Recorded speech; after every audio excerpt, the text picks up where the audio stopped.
নমস্কার বন্ধুরা, শুভ সন্ধ্যা। আমি সুধা, আপনারা দেখছেন সুধা রান্নাঘর। তো অন্যান্য দিনের মতন আবারও চলে আসলাম নতুন ধরনের একটি ধামাকাদার রেসিপি নিয়ে।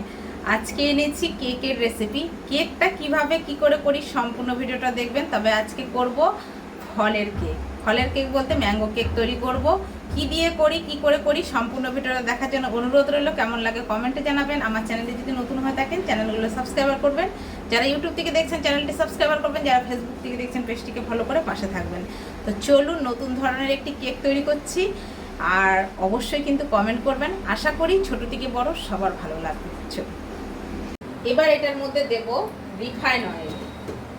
রিফাইন অয়েলটা কতটা দিচ্ছি সেটা আমি দেখিয়ে দিচ্ছি। এইটা তো হচ্ছে মাপা যাবে না, একটু বেশিই দিতে হবে।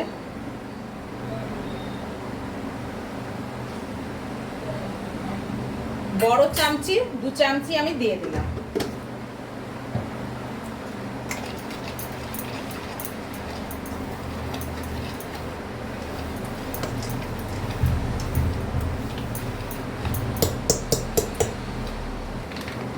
এর মধ্যে দিয়ে দেব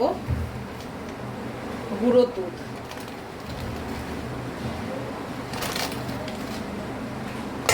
এই চামচি 2 চামচি গুঁড়ো দুধ দিয়ে দিলাম। ভালো করে একটু মিশিয়ে নেব।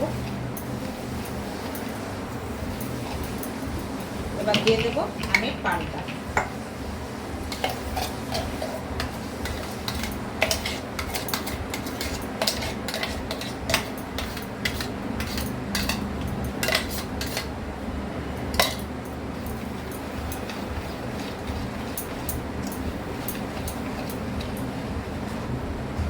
এই যে আমের বোল ধোয়ার জলটা, এটা অল্প অল্প করে দিয়ে আমি একটা ঘন ব্যাটার তৈরি করব।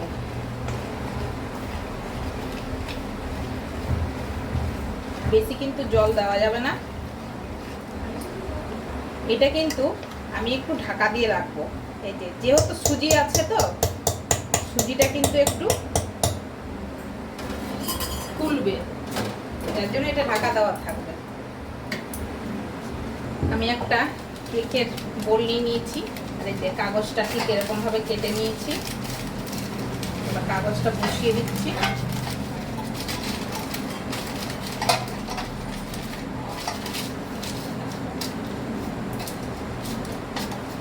এর মধ্যে একটু তেল দিয়ে দেব।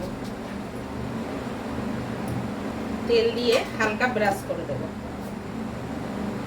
অল্প একটু তেল দিয়ে দিলাম। এবার দিয়ে দিলাম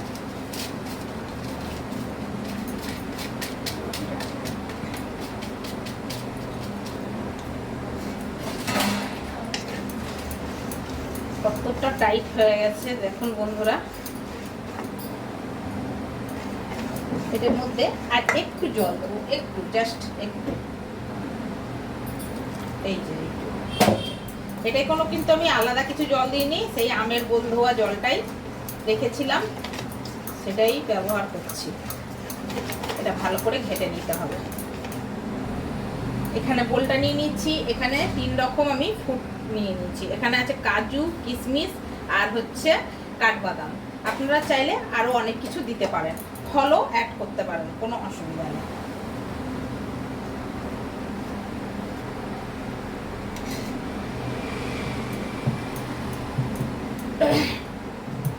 এবার এর মধ্যে ড্রাই ফ্রুট দিয়ে দেব।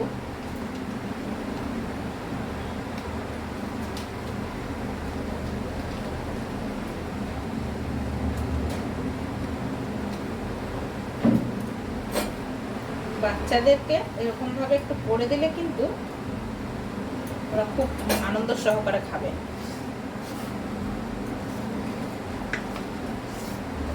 বাকি ব্যাটারটাও আমি এর মধ্যে দিয়ে দিচ্ছি।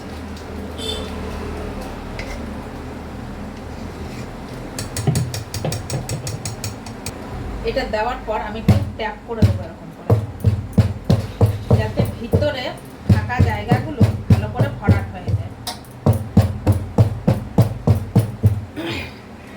এটা ভালো করে ট্যাপ করে দেওয়ার পর বাকি ফুডকালগুলো আমি দিয়ে দেব। একটু মিশিয়ে নিলাম, মিশিয়ে এবার দিয়ে দেবো উপর থেকে। ঠিক এরকম ভাবে দিয়ে দেবো।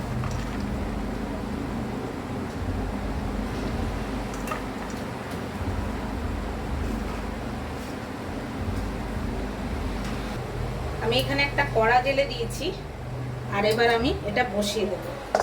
এইরকম ফাঁকা কড়াতেই বসাবো, আর এই যে ঢাকা দিয়ে দিচ্ছি। আর গ্যাসটা কিন্তু আমার হাই করা আছে। চলো একটু দেখা যাক কতটা কি হলো। এই দেখো বন্ধুরা, চারদিক থেকে হচ্ছে। আমি কিন্তু গ্যাসটা একবারে সিম করে দিলাম এই মুহূর্তে, একটু সিমে হবে। কেকটা কিন্তু আমার হয়ে গেছে। আমি এই যে একটা টুথপিক দিয়ে দেখে দিচ্ছি, টুথপিকটা কিন্তু পরিষ্কার এসছে।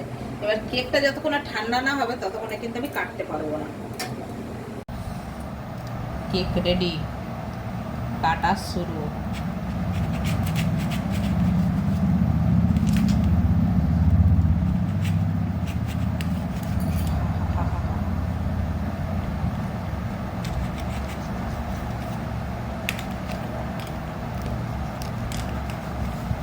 এতটাই বাদাম আছে আর ইয়ে রয়েছে কেকটার ভিতরে, কত সুন্দর যা নরম আছে কেকটা। রেসিপিটা কেমন লাগলো অবশ্যই কিন্তু কমেন্টে জানাবেন। কেকটা কিন্তু নরমও হয়েছে, খেতেও ভালো হয়েছে। এখনও আমি খাইনি, তো আশা করি ভালো হবে। কেমন হয়েছে কমেন্টে জানাবেন। আজকের মতন বিদায়, বাই বাই।